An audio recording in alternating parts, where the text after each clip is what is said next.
The trapper, Evan Macmillan, is one of the most underused, and some may say underappreciated killers in Dead by Daylight, for a myriad of reasons. He holds the reputation of being simply an M1 killer, with lackluster perks that do not perform as well as most, if not all, of the most commonly used. However, the trapper's lore tells the story of a boy raised by an abusive single father, who insists on control in all aspects. Archie Macmillan, Evan's father, refuses the idea of weakness, ruling over both Evan and his workers with an iron fist. Throughout the trapper's biography, the tome entries, and even his cosmetics, we can learn how he ended up within the entity's grasp, and how his father's actions moulded him into what he eventually became. The trapper's biography reads as follows. Evan Macmillan idolised his father.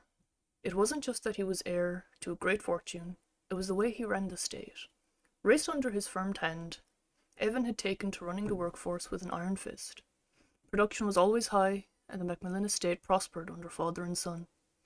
As Archie Macmillan's mental health slowly degenerated, Evan protected him from the herd who wanted a piece of the fortune. No matter what his father asked of him, Evan would do. When Archie Macmillan finally snapped, Evan became his enforcer in what would become known as the worst mass murder in modern history. They never proved that Evan led over 100 men into those dark tunnels before detonating the explosives and sealing them to their fate. The tale of the Macmillan estate is a tale of wealth and power gone very wrong. How many victims fell to the hands of father and son is unknown.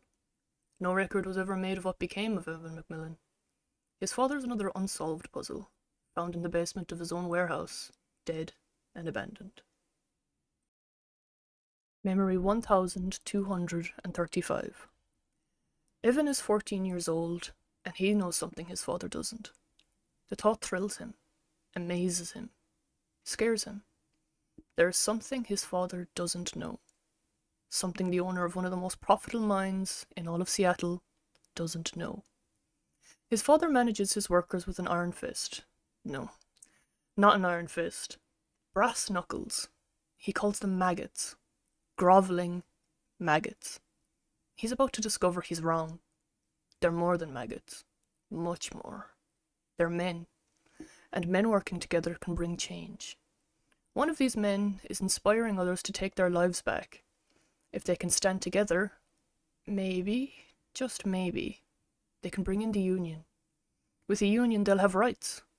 More than rights, they'll have their dignity, freedom. Time. Time to spend with their friends. Time to spend with their family. Time to be human. Evan knows something his father doesn't know, and he feels empowered. Memory 1236. Evan's father thrusts him to the ground, calls him weak, tells him he's got to stop being so nice to the maggots, stop talking to them, stop helping them, keep them in line, break them. Let them know who's boss. If you give them an inch, they'll take a yard. They are just using you. Evan knows better than to say anything. His father punched and broke his jaw last year when he showed weakness. This year he'd rather not sip dinner through a straw. This year he holds back, bites his tongue. He wants to tell his father about the union, but he doesn't. He feels ashamed, torn between his loyalty for his father and his friends.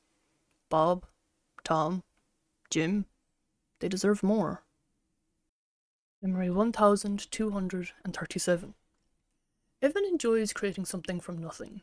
He's not an artist, but he enjoys sketching, and he hides his sketches from his father. His father forbids sketching. Sketching is for weaklings, vagabonds, gypsies. He wants Evan to do worthy things. He drags Evan to his most profitable mine. He teaches him how to manage maggots. He's hands-on. Very hands-on. Abusive. Violent. Brutal. The key is to break them. Break their will. Break their spirit. Once broken, a human is a tool that can be wielded to do anything. Broken. It's what he did to his mother. It's what he's doing to him. But Evan still sketches. Sketching is defiance. Memory 1238. Evan watches his father yell at one of his workers. He's sick. He wants to leave, but he's not allowed. He leaves, he loses his job. Evan feels for the man, wishes he could do something for him. He wants to tell him things are going to change. The union is coming. The union is coming, and with it a good wage and fair working hours. But the man's lungs are black and his stomach is rot. Too much stress, too much acid, not enough sleep. He collapses. His father doesn't care, kicks him in the gut, tells Evan to drag him out of the mine. Evan drags him out. For a moment he feels disgusted at the man's weakness and wants to put this maggot out of its misery. He's becoming his father, and he's not sure if that's a bad thing. Memory 1239. Evan's father forces him to set a bear trap in a dark forest. His father's obsessed with hunting bears. Always has been, always will be. He tells him the story. Always the same story. He doesn't want to hear it, but he will.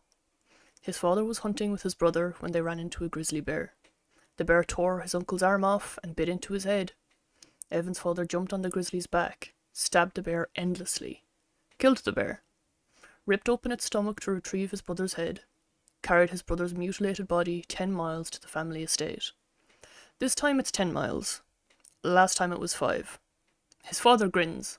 The story is changing with every telling. Sometimes Evan wonders if there even was a bear. Memory 1240.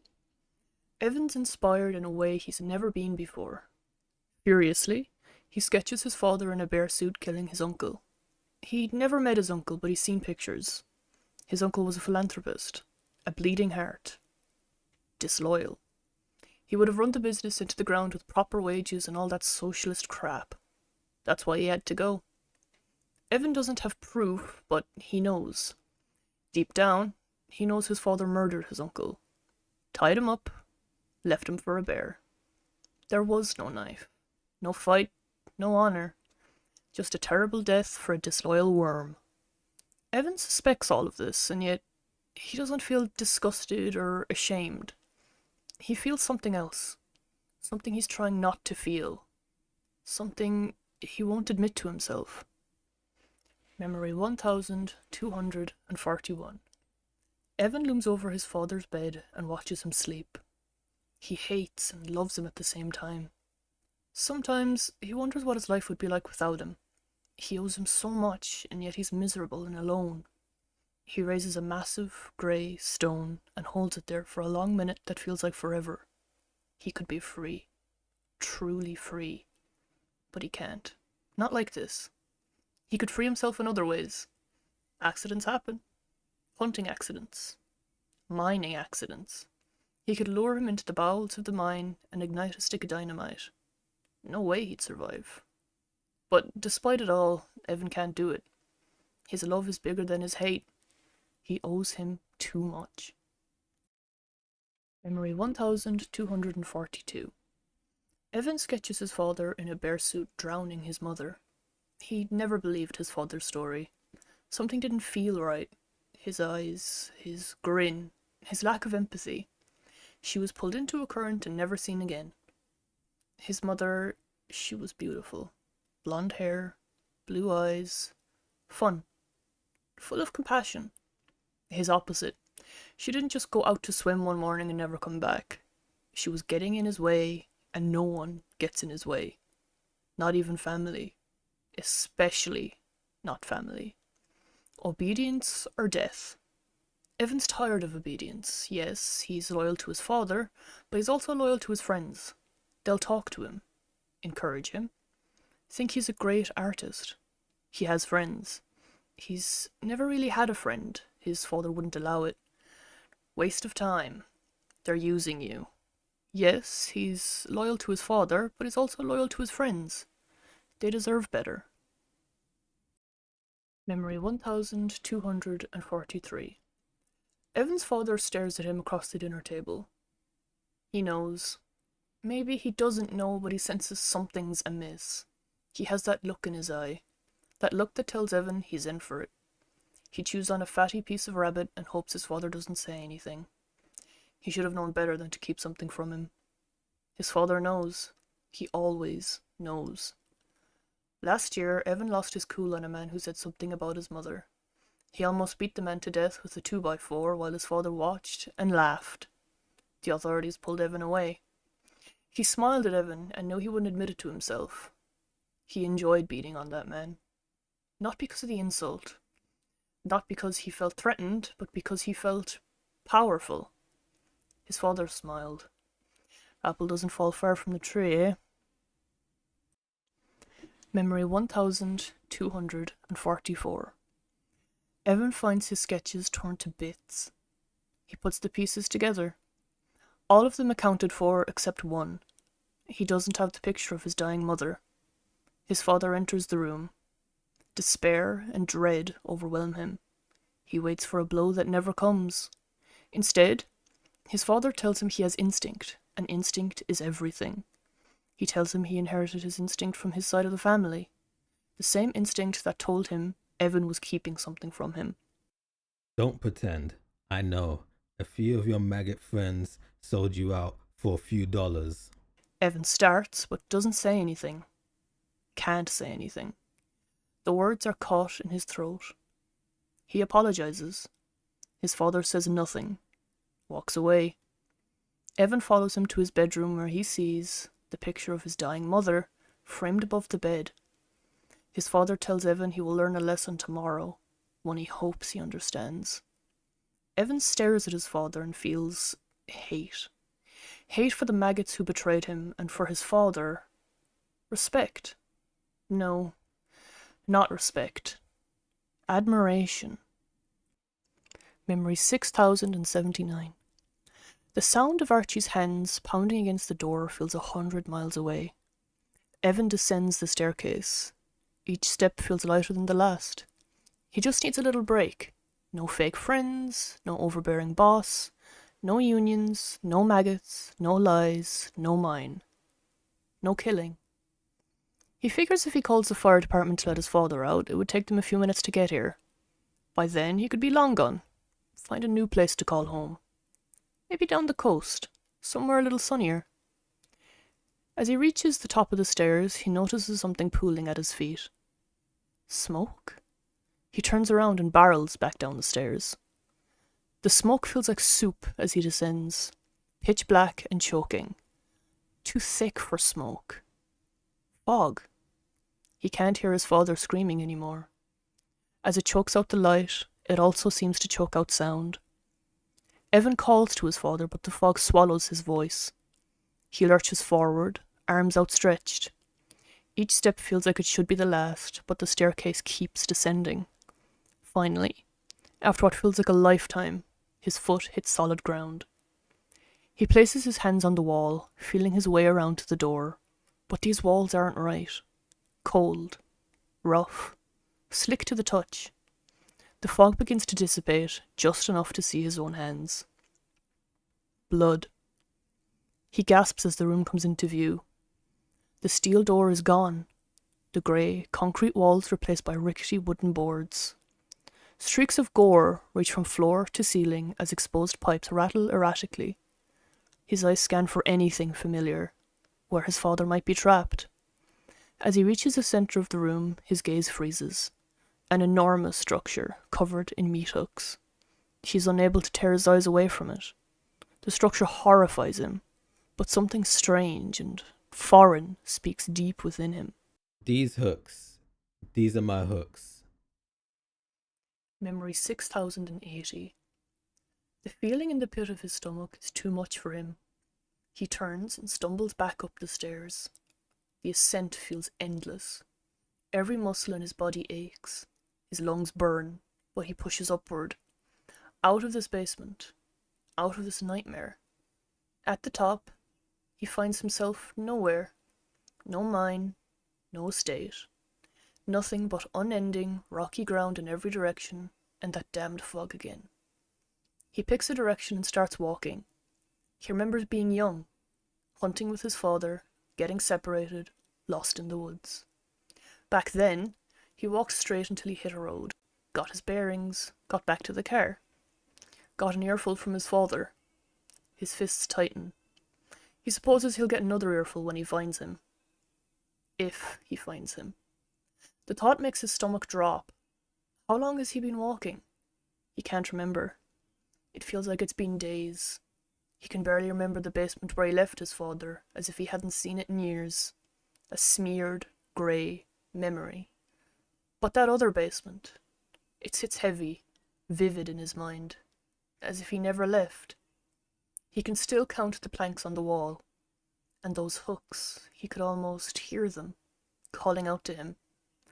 He snaps out of his reverie as a sharp, crushing pain shoots up his leg. He collapses, shrieks in pain, looks down. His father's bear trap.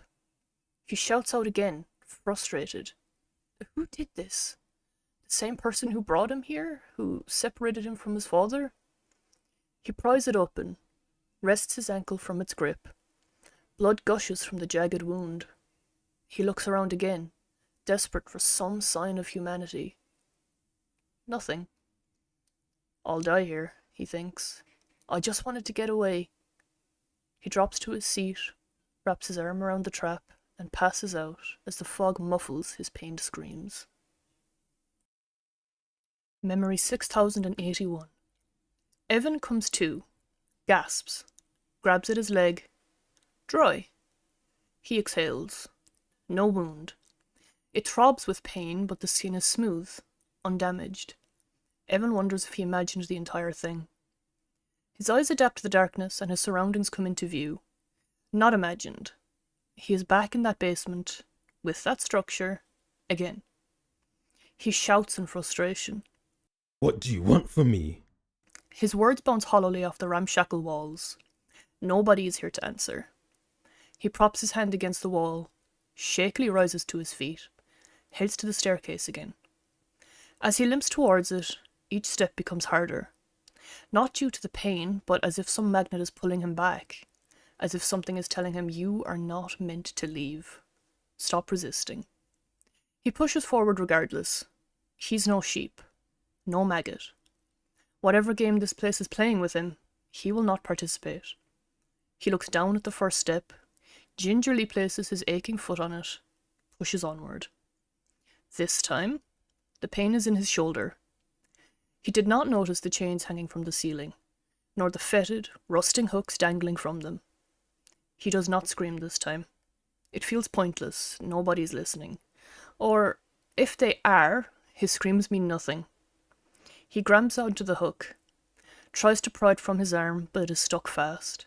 He instead tears it from the chain, takes another step. Another hook tucks into his torso, just under the ribcage. He groans and tears it from its chain, looks up the stairs. Chains all the way up, dangling at impossible angles. A grim, metallic web. He grits his teeth, pushes on. He thinks back to when his father used to lock him in that very room. That feeling of helplessness, of being trapped. He ducks, dodges, moves the hooks aside with his hands, but the hooks barb him with every step. And with every step, he tears another from its chain. The stairs have no light at the top of them, no hope. He does not know why he keeps pressing forward, only that he will not be trapped again. He reaches the top of the stairs, bleeding and losing consciousness again. He can't help but laugh. Because of course, that damned basement again. Memory 6082. He has not left the basement for a long, long time. There is no food, but he does not starve, just feels a vague hollowness. The stairs are pointless. He has slammed walls, shouted, tried to sleep, but nothing changes. The blood continues to pour down the walls. The pipes continue to rattle, and the structure continues to reach out to him. He decides to focus on it. He's tried everything else. He picks up his bear trap, the one familiar thing in this realm, and ambles over to the structure, places a hand on it, closes his eyes. What he sees is a memory. Not his own memory, but someone else's. A moonlit forest. Weak, anguished cries in the distance. The point of view shuffles forward towards it. A man, lying on the ground, in a bear trap. Evan's uncle. Archie, get me out. He feels his father's voice as if it resonates from his own throat. Roland, what have you gotten yourself into? Roland whimpers, tugs feebly at the trap, cries out again. Brother, please. Evan feels the creases of his father's face sharpen as he frowns. Weak, pathetic, wretched, weak, idiot, maggot. His right hand grips the blade of a meat cleaver. Can't even hunt bear right. Raises the cleaver. Evan gasps as he returns to his own body. It felt so real. The evening frost in his lungs, the dimples of the cleaver's handle, the hate. He looks at the structure again with a new understanding. This place didn't take me from him. It saved me from him. His violence, his control. He gently places his fingers around one of the structure's hooks, pulls it, tests its resistance. He acutely feels that hollowness again, a hunger, a longing. He asks, earnestly this time, "What do you want from me?" As if in response, an animalistic growl erupts from the staircase. Memory 6083. Evan whips around, faces the stairs. A lumbering frame approaches him, slowly, a twisted, makeshift cleaver in its hand. Matted brown fur sticks to its face. Its snout gleams red with blood in the basement light. It gnashes its teeth, snarls, speaks. Margaret. Evan does not cower as he once might have. His father would always make him feel so small, so alone. But here, Evan is not alone. He calmly sets the bear trap, dares the beast to come at him. It sees the trap, hesitates. "Where did you find that?" "Saw it in the forest," Evan responds. "Saw what you did." The beast roars, charges at Evan. Evan shifts his weight, kicks the trap into the beast's path. A sickening crunch bounces off the basement walls, and the beast crumples. "No!" It snarls, growls, snaps its jaw at Evan, drops the cleaver to pry its leg from the trap. Without thought, Evan snatches the cleaver from the ground, feels that rush of blood, just as his father had. Raises his arm. Pauses. No. Not a kill. A sacrifice. He grabs the beast by its shoulders, lifts it, and slams its back onto a hook. It screams out in shock, throws its arm to its back, tries to unhook itself, but its body is too massive, its arms too short. It flails and screams as Evan walks back to the wall, holds the cleaver in his hand, feels its weight. He watches silently as the fight leaves the beast. The hollowness in Evan's chest dissolves, replaced by a new feeling. Fulfillment. He basks in this feeling for a long time. Impossible to tell how long. He watches the beast give up, watches its skin dry, peel, explode with maggots, watches the desiccated meat flop to the floor, watches the maggots consume the flesh, leaving behind only bones. He picks up the beast's femur, begins to carve into the bone with his cleaver, whittles a face, a jaw, affixes the beast's teeth, a smile. Something beautiful from something so ugly. Pulls the crude sculpture over his face, a symbol of his devotion to this basement that saved him from his father. Saved him from himself. He hears voices again, this time distant, up the stairs.